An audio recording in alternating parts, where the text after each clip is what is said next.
중견기업금을 상대로 프리미엄 출장 뷔페 서비스를 시작한 것은 지난달부터였어요. 돈이 될 것이 분명하니 아이디어를 모아보자는 친구의 예상이 적중했고, 친구의 인맥으로 시작한 일이 한 달도 되지 않아 주말 예약 100%를 달성했지요. 하루라도 빨리 돈을 모아야 하는 저로선 신나는 일이었어요. 그래서 메뉴 개발이며 재료 구입, 손질에 이르기까지 모든 과정에 참여해 하루도 쉬는 날이 없었어도 즐거웠습니다. 그런데 이번 고객님은 다른 고객님들과 달리 좀 신경 쓰이는 구석이 있었어요. 선주야, 왜 그래? 그게 저분 아까부터 자꾸 날 쳐다보는 것 같아서. 어? 그러게. 계속 이쪽을 보고 계시네. 아는 분 아냐? 아는 분은 내가 이렇게 근사한 대저택 만화님을 알 기회가 어딨어. 혹시 이 점 때문인가? 에이, 애도 아니고 사람한테 이만한 점 좀 있다고 저렇게 빤히 쳐다본다고? 다른 점이랑은 좀 다르니까 혹시 불쾌하거나 그런 건 아니겠지? 야, 무슨 말도 안 되는 걱정을 하고 있어. 만약에 네 점 때문에 불쾌하니까 요리하지 말라고 하면 오히려 내가 나서서 못해 먹겠다고 철수할 거니까 걱정하지 마. 친구는 별일 아니라고 했지만 저는 그 시선이 자꾸만 신경이 쓰였습니다. 저는 태어날 때부터 귀 밑에 탁구공만한 큰 점이 있었어요. 그냥 까맣기만 한 점이 아니라 우툴두툴해서 가까이에서 본 친구들은 항상 인상을 찌푸리곤 했죠. 그래서 어렸을 때는 항상 머리를 길게 길러 가리고 다녔는데 요리로 밥벌이 하면서부터는 어쩔 수 없이 머리를 올려먹다 보니 드러날 수밖에 없었거든요. 그래도 어른이 되어 만난 사람들은 대부분 신기하게 생각하면서도 별 생각하지 않더라고요. 그래서 자연스레 저도 잠시 콤플렉스를 놓고 살았는데 가끔 저렇게 빤히 쳐다보는 시선이 있으면 혹시 점 때문인가 하고 위축되곤 했어요. 이럴 줄 알았으면 진작 전부터 수술할 걸 그랬어. 에? 신경 쓰지 말라니까. 그리고 네가 하기 싫어 안 했던 것도 아니고 사정이 있어 지금까지 생각지도 못한 거잖아. 그래도 다른 사람이 불쾌하게 생각할지도 모르니까 했으면 좋았을 텐데. 이번에 엄마 병원비만 해결되면 돈 더 열심히 모아서 전부터 없애야겠어. 뭐가 됐든 너 하고 싶은 대로 해도 되는데 그렇게 신경 쓸 필요 없으니까 마음 편하게 가져, 어? 알았어, 고마워. 그래도 그렇게 말해주니 마음이 한결 편하긴 하다. 너 듣기 좋으라고 한 말이 아니라 사실이야, 사실. 그깟 점이 뭐라고 그렇게 신경을 쓰는 거야? 그렇게 친구 덕분에 마음의 짐처럼 내려앉은 점 생각을 털어버리고 음식 준비를 하는데 갑자기 저를 빤히 바라보던 그 집 사모님이 제게 다가오는 겁니다. 뭔가 굉장히 망설이는 듯 머뭇거리더니 불쑥 이름부터 묻더라고요. 저기 셰프님, 혹시 이름이 어떻게 돼요? 네? 아, 저는 김선주라고 합니다. 사모님, 혹시 저 때문에 뭐 불편한 거 있으세요? 아니요, 그런 게 아니라 저기 혹시 나이는 어떻게 돼요? 몇 년생인지 물어봐도 돼요? 93년생인데요. 아, 그럼 혹시 고향이 어딘가요? 개인 사정이 있어 고향은 기억 못하지만 어렸을 때는 대전에서 살았어요. 대전. 아니, 초면에 이런 질문 너무 미안한데 이상하게 생각하지 말고 들어줘요. 혹시 고아 아니에요? 아무리 신뢰를 무릅쓰고 사과하면서 하는 질문이라지만 초면에 고아 아니냐는 질문은 살다 살다 처음 들어봤어요. 하지만 제가 더 당황스러웠던 것은 제가 고아였다는 겁니다. 키워주신 부모님이 계셨으니 고아라고 하기엔 뭐하지만 어쨌거나 현재 엄마는 저를 낳아주신 분은 아니셨어요. 왜 물어보시는 거예요? 아니, 내가 짚이는 데 있어서 그래요. 그 점은 혹시 태어날 때부터 있었던 거예요? 네, 고아는 아니지만 저를 보육원에서 데려다 키워주신 부모님은 계세요. 그럼 혹시 친부모님은 어떤 분인지, 어디 사는지 몰라요? 네. 어렸을 때 아버지랑 잠시 살았던 기억은 있는데 아버지랑 헤어지고 나서 보육원에 맡겨진 이후로는 친부모님을 만난 적은 없어요. 어, 어머, 잠시만 기다려 줄래요? 내 짐작이 맞는 것 같아. 어떡하면 좋아. 이것저것 캐묻던 사모님은 갑자기 울먹이며 휴대전화를 찾았고 저를 앞에 두고 갑자기 제가 어디 가기라도 할까봐 제 손목을 쥐며 어디론가 전화하셨어요. 언니, 잠깐만 정원으로 좀 나와봐. 확인할 것이 있어 그래. 언니, 어쩌면 우리 진주 찾은 걸지도 모르겠어. 저는 그 사모님 입에서 진주라는 이름이 나오자 깜짝 놀랐습니다. 제가 어렸을 때 쓰던 이름이 박진주였거든요. 지금 엄마가 저를 입양하면서 선주라는 이름을 주신 터라 무척 오랜만에 듣는 이름이었어요. 그런데 그 이름을 한 번도 본 적 없는 이렇게 근사한 부잣집 대저택 사모님에게서 듣다니요. 전화가 끊긴 지 얼마 안 되어 저택의 현관문이 열렸고 그곳에서 다른 사모님이 바쁘게 뛰쳐나왔습니다. 나올 때부터 제게 시선을 떼지 못한 채였는데 다가와 제 얼굴을 제대로 확인하자마자 저를 와락 껴안고는 엉엉 우시는 게 아니겠어요? 맞아, 우리 진주. 내 딸 진주 맞아. 이 얼굴도, 이 점도 우리 진주 맞아. 네? 진주야, 엄마야. 엄마 기억 안 나니? 제 얼굴을 붙들고 우는 사모님을 보고 저는 아무 말도 하지 못했습니다. 저는 친어머니에 대한 기억이 없거든요. 알코올 중독의 도박을 일삼던 아버지 밑에서 힘들게 살았던 기억은 있습니다.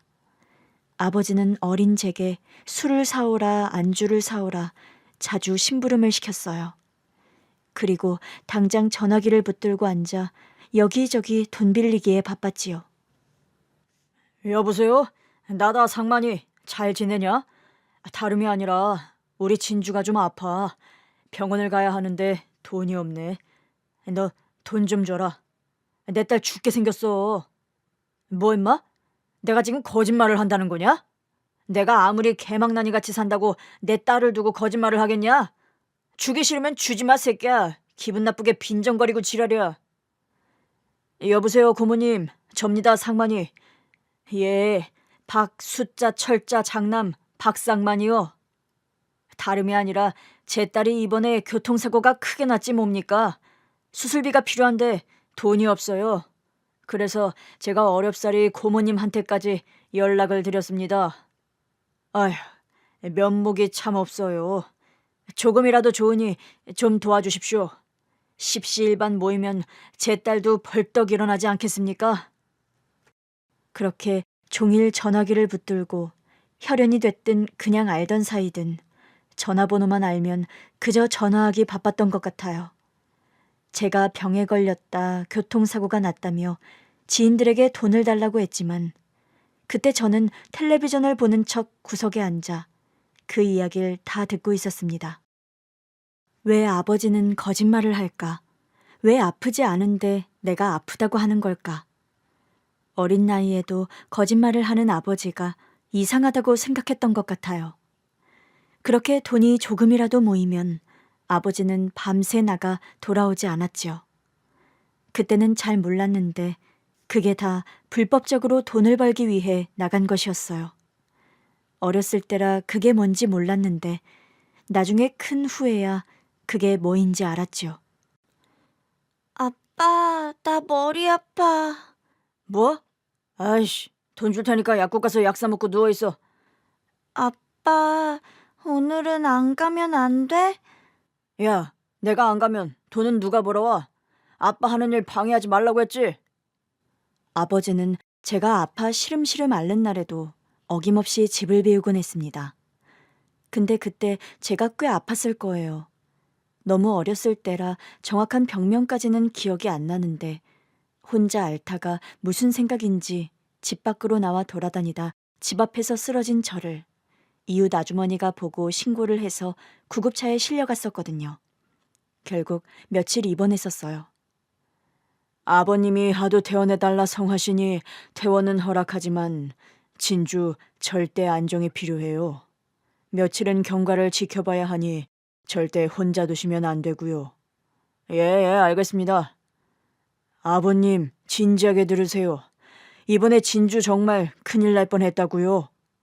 성인도 열이 그만큼 오르면 맥을 못 추고 쓰러지는데 진주는 오죽 힘들었겠습니까?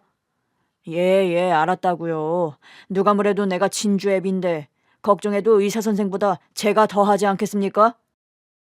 그렇게 아직 다 낫지 않은 저를 퇴원시킨 이유는 병원비 때문이었어요. 기력이 하나도 없어 걷지 못하는 저를 업어서 병원을 나왔는데 저를 등에 업어놓고도 아버지는 돈 잡아먹는 귀신이라고 투덜거렸죠. 아프다 핑계대고 돈을 받아먹어 그런가. 진짜 아프고 지랄이네. 괜히 데리고 나왔나. 돈 잡아먹는 귀신이 따로 없네. 그때는 그게 무슨 말인지 몰랐어요. 나중에야 오기를 부려 저와 엄마를 떼어놓은 것에 대한 아주 잠시간의 후회인 것을 알았지요. 게다가 저를 퇴원시켜야 하는 또 다른 이유가 있었으니 바로 불법으로 돈을 버는 일 때문이었습니다. 밤마다 운을 걸어 돈을 벌어야 하는데 제가 병원에 있으면 옆에서 지키고 있어야 하니 발이 묶여 싫었던 거예요. 근데 아픈 저를 혼자 두고 갈 수 없으니 결국 저를 데리고 간 것이지요. 그곳은 어른들의 거친 말과 담배 냄새로 숨을 쉴 수도 없을 만큼 답답한 곳이었습니다. 야, 아무리 그래도 그렇지 어떻게 이런 데 딸을 데리고 와? 그럼 애가 아프다는데 그냥 두고 오냐? 내가 오늘은 딱 감이 오거든. 오늘 아주 내가 다 쓸어버릴 테니까 각오하라고. 참나, 그놈의 감은 왜 왔다가 결정적인 순간에 항상 사라진대? 애가 아프면 그냥 데리고 가서 재워. 병 만들 일 있어? 그나마 다행인 것은 그곳의 아저씨들은 저에게 1,000원씩 용돈도 주고 과자 같은 간식도 사주고 한 거예요. 그런데 문제는 그 뒤로 저를 데리고 다닐 만하다고 생각한 아버지가 늘 저를 데리고 그곳에 갔다는 겁니다. 솔직히 7살밖에 안 된 제가 거기서 무슨 재미가 있었겠어요. 늘 아버지가 집에 가자고 하길 기다리면서 초코파이나 새우깡으로 지루한 시간을 버텨야만 했죠. 그러던 어느 날이었어요. 아, 이거 사기 아니야? 내가 분명히 봤다고, 저 자식 수작질 부리는 거. 무슨 말이야? 이거 생사람을 잡고 있어. 이거 한통속이야, 그치? 김씨, 최씨 둘이 편먹고 그러는 거 아니야? 이봐 박씨, 하기 싫으면 말어. 이 바닥 일 하루 이틀 일도 아닌데 왜 우기고 지랄이야? 됐어, 다시 해. 뭘 다시 해? 돈이나 내놔. 지금 박씨 앞으로 걸린 돈이 얼마나 되는 줄 알아? 그곳의 아저씨들은 아버지가 돈을 가지고 오기 전에는 다시는 함께 놀지 않겠다고 했고 결국 아버지는 돈을 구하기 위해 잠시 자리를 떠야 했어요. 저도 아버지를 따라 나서려는데 그때 아버지가 그랬습니다. 진주, 너는 잠깐 여기 있어라. 아빠 금방 갔다 올게. 나도 같이 갈래. 너 데리고 가면 어느 세월에 갔다 와. 금방 갔다 올 테니까 여기 있어. 아빠, 나도 갈래. 박진주, 너 아빠 말 안 들어? 아빠 말 안 들으면 어떻게 된다 그랬어? 혼자 살아야 한다고. 혼자 살고 싶어? 아니. 가만히 있어. 얼른 갔다 올 테니까. 그렇게 저를 아저씨들 사이에 앉혀놓고 가버린 겁니다. 그게 제가 기억하는 아버지의 마지막 모습이었어요. 저를 버리고 간 건지 나갔다가 무슨 일이 생긴 건지 알 수는 없었지요. 나중에 아저씨들이 저를 아버지에게 데려다 주려고 백방으로 알아본 모양인데 아버지를 찾지는 못했습니다. 그래서 이 집 저 집 저를 안쓰럽게 여기는 분들의 집에서 며칠씩 신세를 졌었어요. 그러다 자식이 없어 자식이 필요했던 어떤 집에 수양딸로 들어가 살게 된 거죠. 애아빠가 찾으러 올지도 모르니까 그때까지만 좀 봐줘. 찾으러 오겠어? 그렇게 가서 찾으러 온 사람을 내가 본 적이 없네. 애는 예쁘게 생겼네. 근데 비리비리 해가지고 힘이나 쓸라나 모르겠어. 말은 잘 들어. 착하고. 진주야, 이제부터 여기 아줌마 보고 엄마 하고 지내야 돼. 알았어? 아저씨는 가야 되니까. 그냥 아저씨랑 같이 가면 안 돼요? 안 돼. 아저씨 집에도 언니 오빠가 셋이나 있잖아. 너도 봤지? 저도 언니 오빠랑 같이 있고 싶은데. 아저씨도 목구멍이 포도청이라 그건 힘들겠다. 이 아줌마가 이제부터 진주 좋아하는 OS도 사주고 인형도 많이 사줄 거니까 걱정하지 마. 알았어? 아버지는 갑자기 사라져버렸지만 그래도 저를 안쓰럽게 도우려고 했던 분들이 많았어요.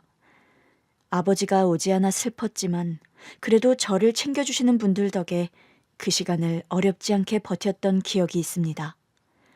그 집에 입양 가기 전까지 저를 돌봐주셨던 그 아저씨는 아버지 친구라고 믿기 어려울 만큼 다정한 편이기도 했고요. 너 설거지 할 줄 알아? 네. 그럼 너 저기 쌓인 설거지부터 해라.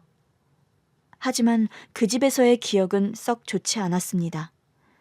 양딸로 키워주겠다고 저를 데리고 간 것이었는데 딸이 아니라 식모를 원했었거든요. 아침 저녁으로 설거지와 빨래, 마루 걸레질까지 시키는 일이란 일은 다 해야 했어요. 그렇게 10살까지 학교도 다니지 않고 식모처럼 살았죠. 학교 가지 못하는 것이나 힘든 집안일을 해야 하는 것은 견딜만 했습니다. 양아버지의 폭력에 비하면요. 야, 너 왜 나를 그렇게 쳐다보냐? 네? 안 쳐다봤는데요. 그럼 내가 거짓말을 한다 이거야? 희년이?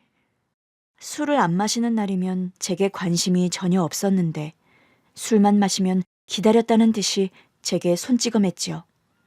비명을 지르거나 울면 강도가 더 세졌는데 어느 날은 정말 참기 어려울 지경에 이르러 저도 모르게 울면서 집 밖으로 뛰쳐나갔습니다. 이웃집 문을 두드리며 살려달라 외쳤고 결국 경찰까지 왔죠. 경찰 조사가 들어오자 양부모는 저를 포기한다며 보육원에 내다버렸어요. 그렇게 보육원에 들어가 살게 된 것이 10살이었습니다. 진주야, 진주는 친구들이랑 안 놀아? 네. 왜? 그냥 혼자 있는 게 좋아서요. 혼자 있는 게 좋아도 친구들이랑 함께 놀면 더 즐거울 텐데. 저기 친구들 술래잡기 하는데 같이 가서 놀아볼까? 어른들은 아이들의 세계를 모릅니다. 안다고 해도 모르는 거예요. 저라고 학교도 안 가고 혼자 지내다 만난 친구들과 왜 놀고 싶지 않았겠어요. 안 놀아주니까 못 놀았던 겁니다. 텃세도 있었지만 그보다는 제 귀밑점이 문제가 됐었어요. 뭐야. 야, 이것 좀 봐. 박진주 귀 밑에 엄청 더러운 거 있어. 이게 뭐야? 너 안 씻은 거 아니야? 아니야, 점이라서 그래. 이렇게 큰 점이 어디냐? 병 아니야? 병인가 봐. 박진주랑 놀면 병 없는데. 제게 커다란 점이 생기는 전염병이 있다는 말도 안 되는 소문은 아이들 사이에서 삽시간에 퍼졌어요. 그러니 저와 놀고 싶지 않은 애들이 저를 술래잡기 같은 놀이에 끼워줄 리가 없었죠. 얘들아, 진주랑도 함께 놀아야지. 자, 진주야, 진주도 같이 해보자.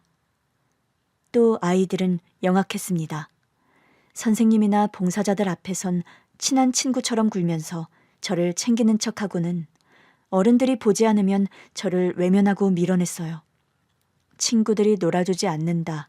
점 때문에 더럽다고 한다는 말을 사실대로 해봤자 달라지는 것이 없다는 것을 너무도 잘 알고 있었던 저입니다. 태어나 처음으로 가본 학교에서도 마찬가지였어요. 머리를 길러 가리고 있었는데도 바람이 불거나 실수로 보이는 날이면 어제까지만 해도 손을 잡고 하교하던 친구들도 다음 날이면 쌩 하고 찬바람을 일으키며 저를 무시했죠.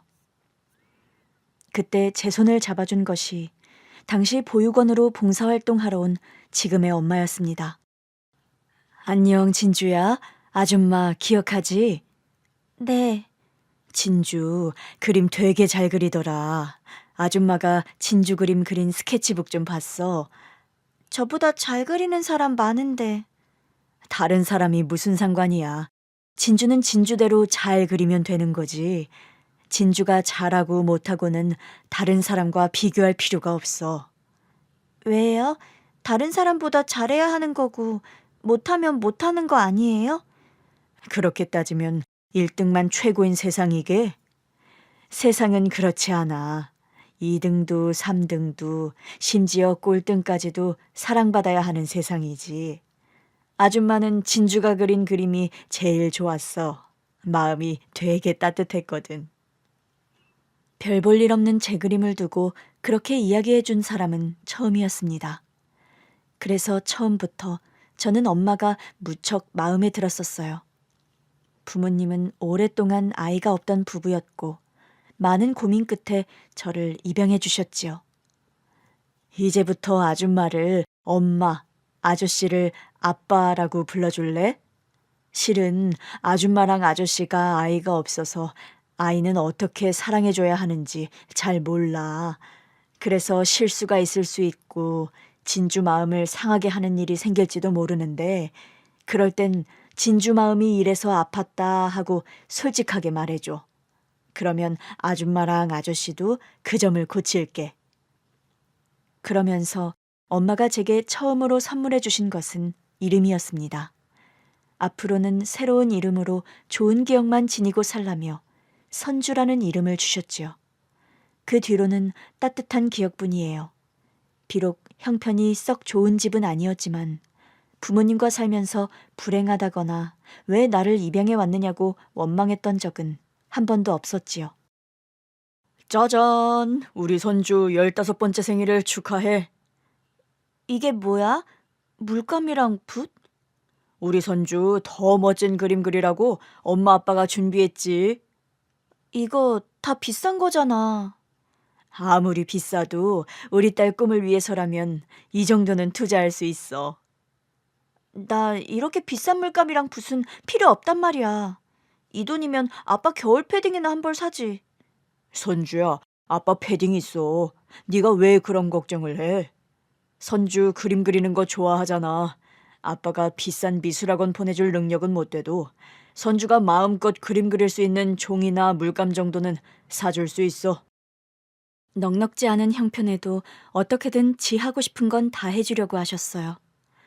솜이 다 죽은 겨울 패딩을 버리고 새 패딩 하나 사는 건 아깝다고 생각하시면서 철마다 제 옷은 꼭 새 걸로 사주려고 하셨고요. 비나 눈이 오면 제가 우산을 가지고 갔어도 늘 학교로 마중 나오려고 하셨죠. 아이 참, 엄마, 비가 이렇게 오는데 왜 나왔어? 왜 나오긴? 우리 딸 데리러 나왔지? 나 우산 가지고 왔단 말이야. 번거롭고 귀찮게 뭐하러 나왔어? 우리 딸 데리러 오는데 번거롭고 귀찮은 일이 뭐가 있어. 엄마는 우리 딸 언제 오나 보고 싶어 목이 빠지는 줄 알았네. 다른 친구들처럼 멋진 차를 타고 마중 나오는 건 아니었지만 저는 엄마 아빠 팔짱을 끼고 꼭 붙어서 집으로 돌아가는 길이 너무 좋았습니다. 정말 사랑을 듬뿍 받으며 산다는 게 어떤 건지 느끼게 해주셨죠. 하지만 행복은 그렇게 오래 가진 않았습니다. 고등학교 때 아버지께서 사고로 갑작스럽게 돌아가시면서 집안 사정이 더 어려워졌거든요. 그림을 그만둬야 하는 것도, 대학에 가지 못하게 된 것도, 좀 더 가난하게 살게 된 것도 모두 괜찮았어요. 더는 아버지를 만날 수 없다는 사실에 저와 엄마는 너무 힘들었죠. 선주 아빠, 선주랑 나는 어쩌라고 이렇게 허무하게 가버려요. 이제 우리 둘이 어쩌라고. 엄마, 진정해. 진정하고 밥 좀 먹자. 어? 선주야, 우리 이제 어쩌니? 너희 아빠 없이 너랑 나만 어떻게 살아? 특히 엄마는 세상에 둘도 없는 벗을 잃은 듯이 무척 힘들어하셨고 저는 그런 엄마를 보는 게 너무 괴로웠습니다. 아버지를 잃었지만 저는 슬픔에 정신줄을 놓고 있을 새가 없었어요. 엄마를 챙겨야 했으니까요. 엄마, 나 아르바이트 구했어. 아르바이트? 웬 아르바이트? 네가 왜 아르바이트를 해? 선주야, 설마 생활비 부족할까 봐 그러는 거야? 쓸데없는 걱정하지 마. 엄마가 너한테 돈 벌어오랬어? 그게 아니라 나는 그냥 엄마한테 도움이 되고 싶어서. 솔직히 나 이 정도 그림 실력 갖추고 미대는 택도 없어. 그렇게까지 대학에 가고 싶은 것도 아니고. 내가 아빠만큼은 못해도 엄마랑 나랑 둘이 오붓하게 살 수 있을 정도는 벌 수 있도록 할 테니까 엄마도 내 학비 때문에 전전긍긍하지 않았으면 좋겠어. 선주야, 네가 대학에 안 가면 엄마가 나중에 네 아빠한테 면목이 없어. 아빠랑 약속했단 말이야. 너 하고 싶은 공부만큼은 어떻게든 시켜주겠다고. 일단은 아빠 앞으로 나온 보험금도 있고. 내가 그 돈으로 어떻게 대학을 가. 나 정말 대학 가고 싶은 거 아니야. 엄마 생각해서, 우리 형편 생각해서 그냥 하는 말이 아니라 난 그냥 엄마랑 행복하게 사는 거, 그거 하나야. 어떻게든 대학에 보내려는 엄마를 설득해 학교 끝나고 식당에서 아르바이트를 시작했어요. 처음에는 서빙부터 시작했다가 바쁠 때 주방 일을 조금씩 돕다 보니 어느새 칼을 쥐고 불 앞에 서 있더라고요. 그런데 생각보다 그게 적성에 맞았고 제가 요리하는 것을 즐기고 있다는 것을 알게 된 겁니다. 신은 한쪽 문이 닫히면 다른 쪽 문을 열어두신다더라. 어쩌면 이 일이 너에겐 열린 문이 될지도 몰라. 사장님은 그렇게 말씀하시며 제게 요리의 기본기를 알려주셨죠.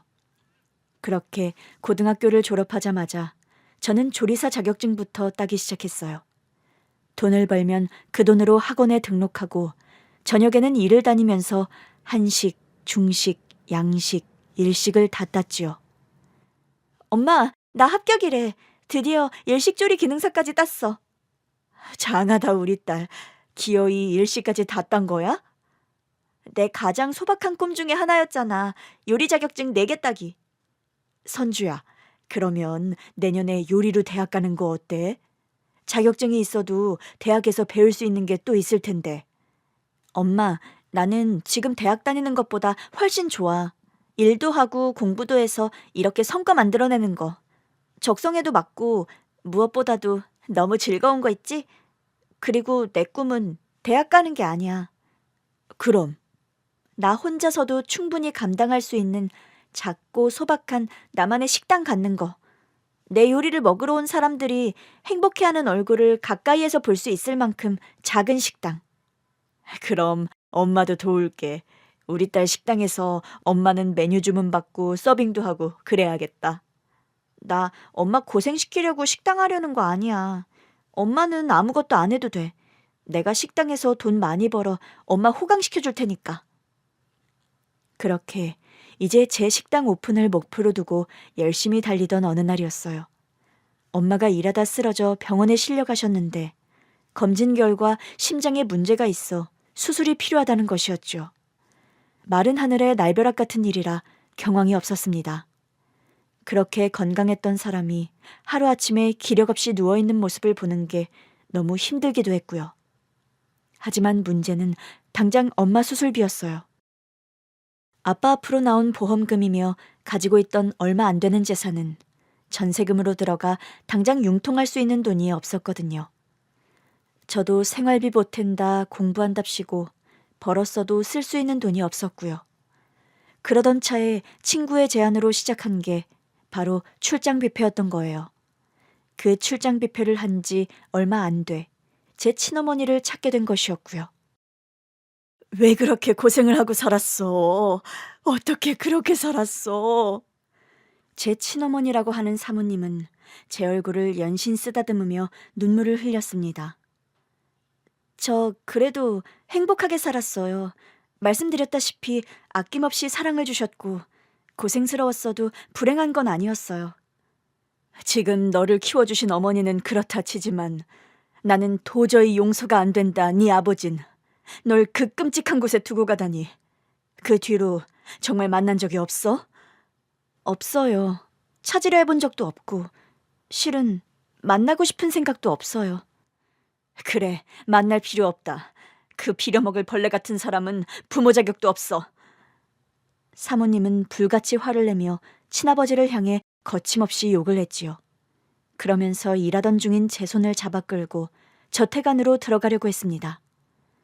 진주야, 여기서 고생하지 말고 얼른 들어가자.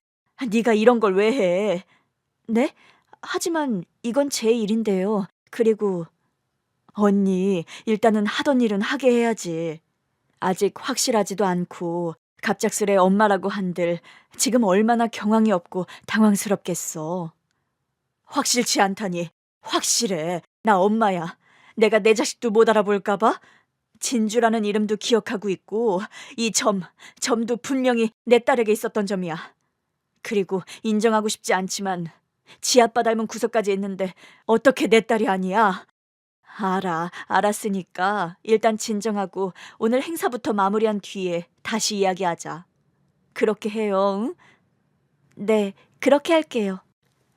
그날은 저를 가장 먼저 알아본 사모님, 그러니까 저에게는 이모가 되는 분의 자식이 오랜 유학 생활을 끝으로 돌아온 것을 기념해 모인 자리였어요. 많은 일가 친척이 모인 자리였는데 어쩐지 주인공이 그 친구가 아닌 제가 돼버린 자리였지요. 일단 행사부터 마무리하자는데 친어머니는 일하는 저를 자꾸 친척들에게 데려가 보이며 눈물을 흘리셨고 그럴 때마다 난처해져 저는 눈치만 살피고 있었습니다. 미안해요. 이렇게 곤란하게 할 생각은 아니었는데 이럴 줄 알았으면 내가 행사 끝나고 이야기할 걸 그랬어. 아니에요. 제가 진짜 딸이면 얼마나 반가우시고 그리우셨겠어요. 솔직히 저는 친어머니에 대한 기억이 하나도 없어서 저분만큼 기뻐해드리지 못해 죄송할 뿐인데요. 게다가 오늘 주인공은 따로 있는데 본의 아니게 제가 방해된 것 같아 너무 죄송하고요. 아니야, 그런 건 신경 안 써도 돼요. 선호는 이런 자리 끔찍이 싫어하는데 다 어른들 욕심 때문에 나와 있는 거지 뭐. 우리 아들은 걱정하지 말아요. 그렇게 행사가 막바지에 이르는 동안 몇 번이나 테이블에 불려가 처음 본 친척들에게 인사를 드리면서 이게 맞나 싶었습니다. 저만큼이나 놀라고 당황한 건 친구였어요. 뭐야? 너 입양됐단 사실 나 처음 알았는데?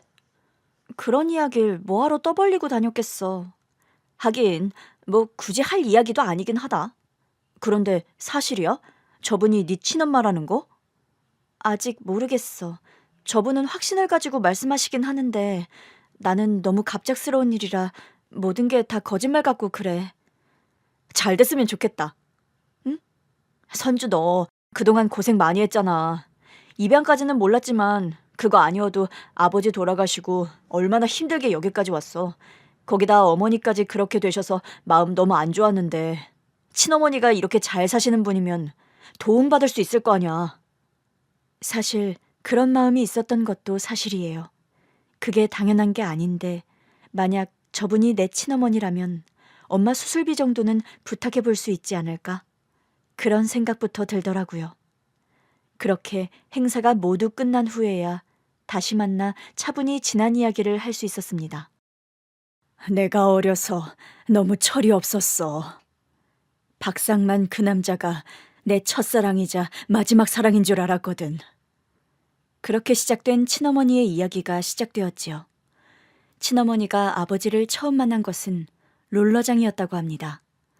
친구들과 함께 놀러간 곳에서 멋지게 제조를 부리며 롤러를 타는 아버지를 보고 어머니가 홀딱 반해버린 것이지요. 인물이 좋은 편이라 주변에 여자들이 많은 것도 그땐 매력이었다고 해요. 상만 씨는 다 좋은데 주변에 여자가 너무 많아. 그게 좋기도 하고 싫기도 해. 좋으면 좋은 거지 싫은 건 또 뭐야? 그 많은 여자 중에 나를 선택했다는 건 좋은 거지만 나를 선택한 걸 알면서도 여전히 주변에 여자들이 많아 싫다는 거야. 그러니 노선 똑바로 했으면 좋겠어. 주변 여자들한테 쓸데없이 눈길 주지 말란 말이야. 참나, 나는 주지도 않는데 그들이 주는 걸 어떡하나? 보지 말라고 상자를 뒤집어 쓰고 다닐 수도 없는 노릇인데 말이야. 사랑을 하면 흔히들 눈에 콩깍지가 씬다고 하죠. 딱 그 짝이었답니다. 행동이며 말투며 뭐 하나 거슬리는 게 없이 다 좋기만 하더래요. 지금 생각하면 거만하기 짝이 없는 행동이었고 정 떨어지게 하는 말이었는데도요. 근데 예영이네는 그렇게 잘 사나? 못 살진 않지. 아버지가 큰 공장을 몇 개나 가지고 있는 식품회사를 하시거든. 하, 대단한 집따님이셨네. 근데 어쩌나? 나는 별 볼 일 없는 집안에 별 볼 일 없는 놈인데 날 못마땅하게 생각하시지 않으실까? 나도 뭐 집 잘 사는 거, 대학 다니는 거 말고 별 볼 일 있게? 우리 아버지 사람 배경으로 평가하고 그러시는 분은 아니셔. 사람 됨됨이를 보지. 분명 우리 아버지도 오빠 좋아하실 거야. 어려서 철이 없어 뭘 몰랐다던 친어머니는 당시 외할아버지 마음도 몰랐던 거였어요. 확실히 사람을 배경만으로 평가하는 분은 아니셨지만 아무리 그래도 최소한의 수준이라는 것은 생각하시고 계시던 분이었거든요.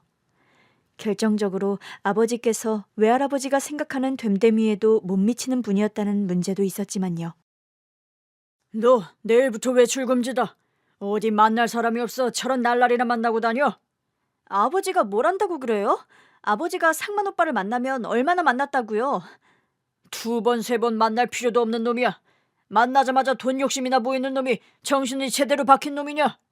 상만 오빠 야망가예요. 나중에 사업으로 크게 일어날 사람이라고요. 그래서 아빠 도움받아 시작을 해보려고 하는 건데 왜 그 야망을 높이 평가해주지 않는 거예요? 뭐? 야망? 그건 야망이 아니라 허세다. 실체 없는 헛된 꿈이지. 그 녀석은 절대 사업으로 일어날 사람이 아니야. 사기꾼이 됐으면 됐지 절대 그럴 수 없어. 벌써부터 내게도 너를 두고 협상을 하려고 하는 거 못 봤어? 따지고 보면 외할아버지의 말이 틀린 말은 하나도 없었습니다. 뭐 하나 이뤄낸 것이 없었던 아버지가 외할아버지의 첫 만남에서 딸이 자기에게 홀딱 빠져 있으니 시간 낭비하지 마시고 빨리 사위로 인정해서 지원해달라는 이야기를 했으니까요. 외할아버지가 보시기엔 친어머니를 사랑하는 게 아니라 도구처럼 이용하고 있는 걸로 보였을 거예요. 제가 기억하는 아버지라면 당연히 그럴 사람이기도 했고요.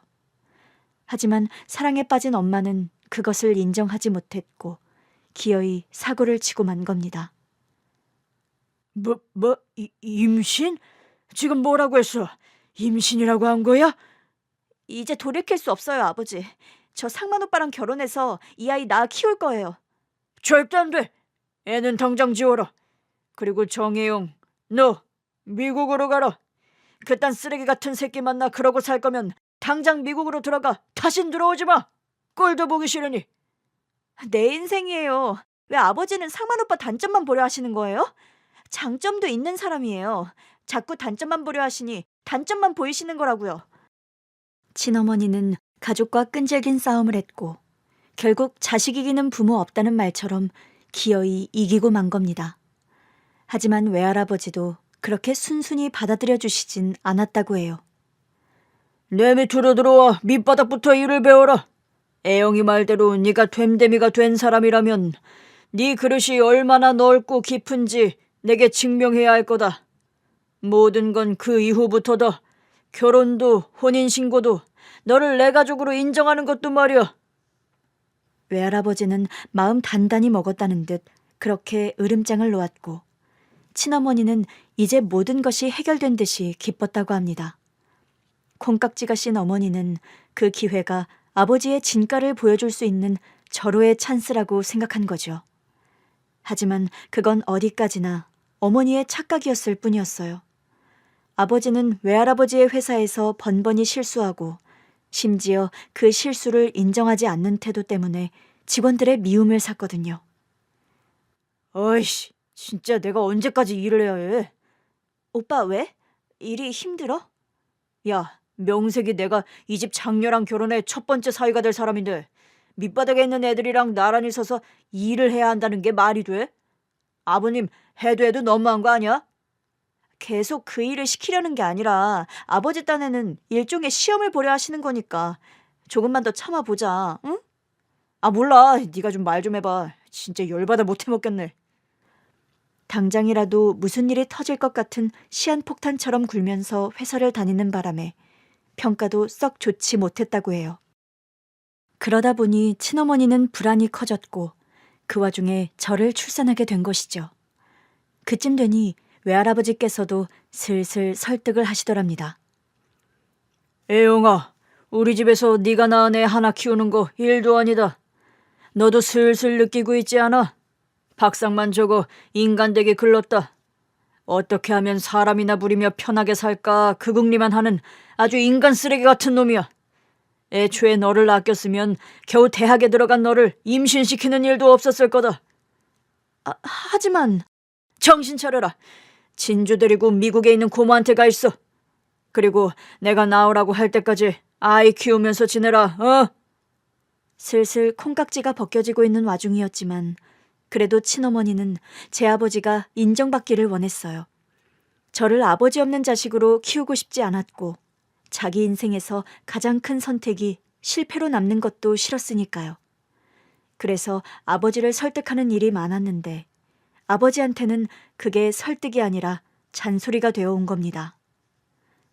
오빠, 그러니까 그건 그렇게 하지 말고 아빠가 하라는 대로 했었어야지. 김 과장님도 그게 아니라고 했다면서. 그런데 바득바득 우겨 그렇게 한 건 오빠잖아. 그럼 오빠가 책임져야 하는 거 아니야? 인정할 건 인정하고 사과할 건 사과를 해야 주변 사람들에게 신뢰를 얻지. 야, 너도 잔소리냐?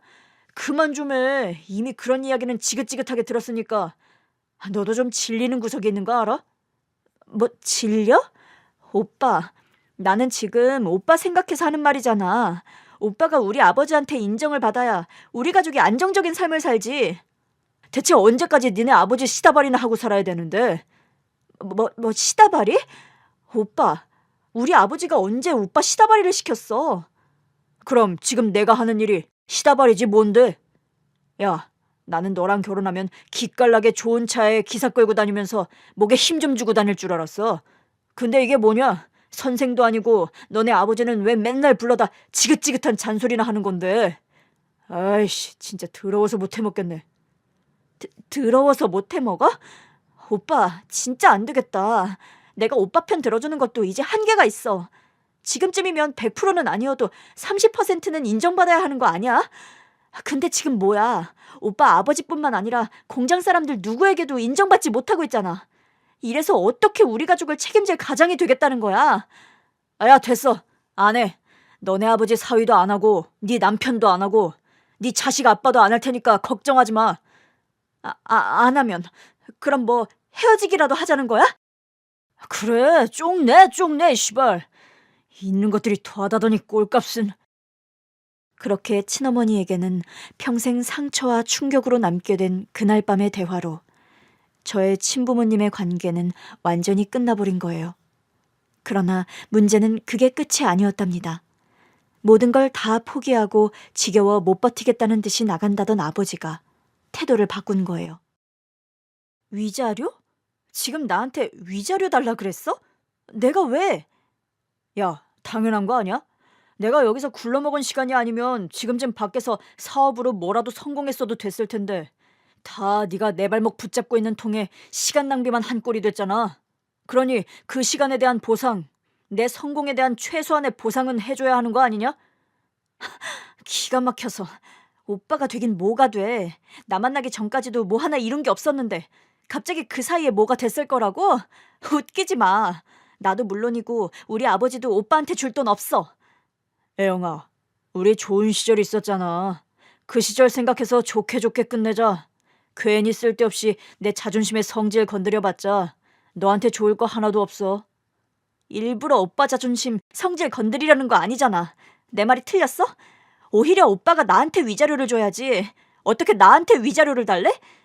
나 오빠가 이렇게 무능력하고 한심한 사람인 줄 알았으면 절대 오빠랑 결혼할 생각 안 했어. 우리 아버지한테 보여드릴 생각도 못했을 거라고. 너 지금 말 다 했냐? 후회 안 하지? 아니, 내가 왜? 나는 이제 후회할 일 없어. 오빠랑 헤어지면 홀가분할 텐데 내가 왜? 그래, 그 마음 언제까지 가나 보자. 고이 잘 간직해둬라. 알았지? 그때는 그 말이 무슨 의미인지 몰랐답니다. 다음 날 제가 있어야 할 침대가 텅 빈 것을 본 후로는요. 아버지는 그날 저를 데리고 종적을 감춰버렸고 그게 친어머니에게는 최고의 복수였다는 것은 틀림없는 사실이었죠. 그게 마지막이 될 줄 어떻게 알았겠어. 그때까지만 해도 며칠 뒤에 다시 연락이 오겠거니. 그래서 나는 돈도 다 준비해뒀다고. 그래, 그때는 아버지도 순순히 돈 주고 끝내라고 체념하셨었지. 이렇게 다 자랄 때까지 못 볼 줄 누가 알았겠냐고. 널 데리고 간 후 10년이 지난 후에야 만났어. 아버지를 만나셨어요? 어디서요? 살아계신 거였어요? 지금은 뭐 하고 사는지 모르지. 여전히 개망나니처럼 살고 있겠지만 마지막으로 봤던 게 교도소 면회 가서였어. 교도소요? 사기죄로 들어가 있더라. 보자마자 너 어딨냐 물었더니 너무 덤덤하게 잃어버렸다고 했어. 하도 아무렇지 않아 보여서 거짓말인가 했는데 정말 없더구나. 그 뒤로 언니는 거의 정신줄 놓고 살았어. 결혼이 뭐야. 연애도 못하고 오로지 너 하나 찾겠다고 전국 보육원은 다 뒤지고 다녔는데 타이밍이 안 맞았나 봐. 이모가 그런 이야기를 하자 갑자기 친어머니는 멈췄던 울음보를 다시 터뜨렸고 저를 품에 안고 정말 꺼이꺼이 오열을 하며 우셨지요. 자초지종을 듣고 나니 친어머니가 너무 안타깝고 마음이 아팠습니다. 아버지는 어머니 이야기를 묻지도 못하게 하셨었어요. 원망은 없었지만 입양되기 전까진 분명 궁금해하고 본능적인 그리움도 있었지요. 저는 이모의 요청에 따라 유전자 검사를 위해 머리카락을 넘겨주었어요. 네 엄마는 확신을 하지만 혹시 모르니 더 확실히 해두는 게 좋을 것 같아서. 서운하진 않지? 그럼요. 저도 확실히 해두는 편이 좋아요. 여전히 실감이 안 나는데요. 그렇게 집으로 돌아와 엄마를 보니 그제야 눈물이 나더라고요. 엄마는 갑자기 눈물을 쏟아내는 저를 영문도 모른 채 한참을 안아주었죠. 저는 눈물 콧물을 뺄 만큼 빼고 나서야 그날 있었던 일을 털어놓았어요. 엄마는 너무 놀라 한동안 입을 떡하니 벌리고 아무 말씀도 못 하시다가 반대로 엄마가 눈물을 펑펑 쏟으셨죠. 하늘이 도왔다. 하늘이 도왔어. 세상에 어쩜 그런 인연이 다 있어. 내가 평생 죽기 전에 선주 네 친부모 찾아주면 원이 없겠다 했는데 엄마는 정말 이제 원이 없다. 여한이 없어. 어? 내 친부모를 찾아주려고 했단 말이야? 너는 괜찮다 하지만 그래도 천륜이란 게 있는데 너같이 예쁜 애를 내 딸로 만날 수 있게 해줬으니 감사 인사를 하고 싶었어. 네 아빠 살아있을 때부터 줄곧 생각했었던 거야. 근데 이렇게 만나게 됐다니 엄마는 이보다 더 기쁠 수가 없다. 더는 바라는 게 없어. 그건 저도 전혀 생각지 못한 것이었어요. 평생 친부모 자식간처럼 살았다고 생각했는데 부모님께서는 거기까지 생각하고 계셨던 것이지요. 엄마는 바라는 것이 없다고 하시지만 저는 아니었어요. 제가 그분의 친자식이길 간절히 바란 가장 큰 이유가 바로 아픈 엄마 때문이었거든요. 다행히도 친어머니의 예상대로 저는 그분의 친딸이 맞았고 확실한 유전자 검사 결과지를 받자 다시 한번 눈물바다가 됐지요. 그제야 저도 조금 실감이 나는 것 같았고 한 번도 느껴보지 못했던 친어머니의 따뜻한 품이 느껴지는 것 같기도 했습니다. 이런 말씀 드려서 너무 죄송한데요. 어? 무슨 말인데? 뭐든 말해도 돼. 부탁이 있어서요. 부탁? 어머 애순아, 진주가 나한테 부탁이 있대. 나는 이것도 너무 좋다. 내가 진주 부탁을 들어줄 수가 있잖아. 아유, 팔불출처럼 그러지 좀 마. 그래 진주야, 뭐든 편하게 말해봐. 뭐든 들어줄게. 하늘의 별이라도 따달라면 그것도 해주마. 그게 아니라 실은 말씀드렸다시피 저희 엄마가요. 엄마? 아, 너 입양에 키워주신 어머니? 그러고 보니 수술이 필요하시다며. 괜찮으신 거야? 네, 큰 수술을 하셔야 하는데 제가 그게 돈이 좀 부족해서요. 이런 부탁드리는 거 너무 염치 없는 거 알지만 돈을 좀 빌려주시면 제가 어떻게든 갚을게요. 지금 하는 일이 잘 되고 있기도 하고. 박진주, 너 지금 무슨 말을 하는 거야? 어떻게 부탁을 드려야 할지, 이런 이야기를 드려도 되는 건지 싶어 쩔쩔매며 어렵게 꺼낸 이야기에 친어머니는 웃음기가 가신 얼굴로 무섭게 일렀어요. 저는 깜짝 놀라 입을 다물고 말았고요.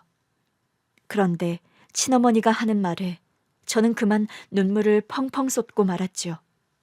지금 너를 보육원에서 데려와 사랑으로 키워준 네 양어머니 수술비를 빌려달라고 하는 거야? 너 나를 어떻게 보고 그런 소리를 해? 빌려주다니 얼마든지 그냥 줄 수 있어. 너를 이렇게 예쁘게 사랑으로 키워줬는데 내가 그 정도도 못 해줘? 어쩜 엄마 섭섭하게 그렇게 이야기를 해? 네? 저는 그래도 이게 쉽지 않은 부탁이니까. 아휴, 그분이 너를 잘 키우긴 키우셨다. 마음이 어쩜 이렇게 여리고 고와. 진주야, 걱정하지 마. 조만간 어머니 입원시켜서 검사부터 다시 받게 해드리자. 우리나라에서 최고로 좋은 의사한테 수술받게 해줄 테니까 걱정하지 마. 친어머니와 이모는 저를 키워주신 엄마 걱정은 절대 할 필요 없다며 든든하게 제 뒤를 지켜주셨습니다.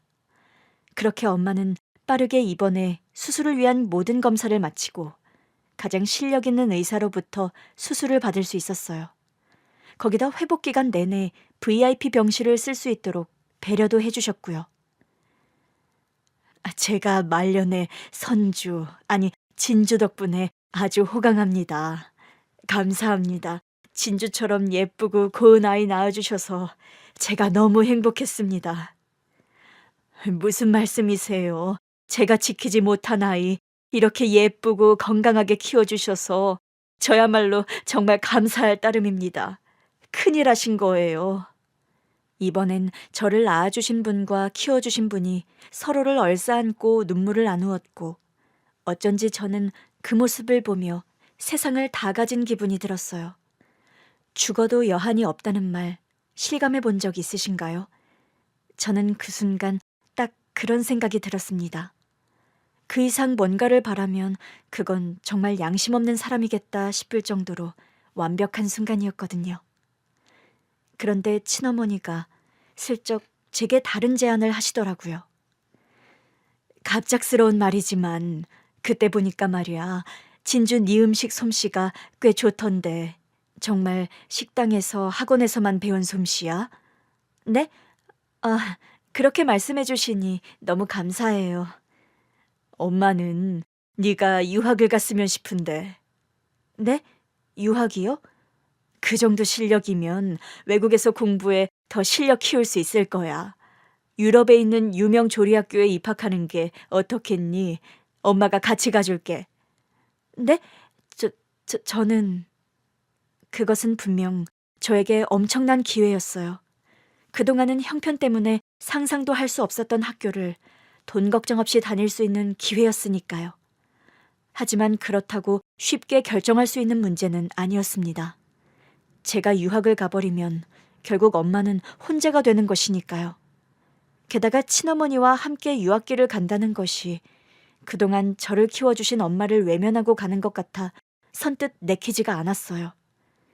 그런데 감사하게도 제 마음을 알아주시고 제 엄마도 함께 가시지 않겠냐 제안해 주시더라고요.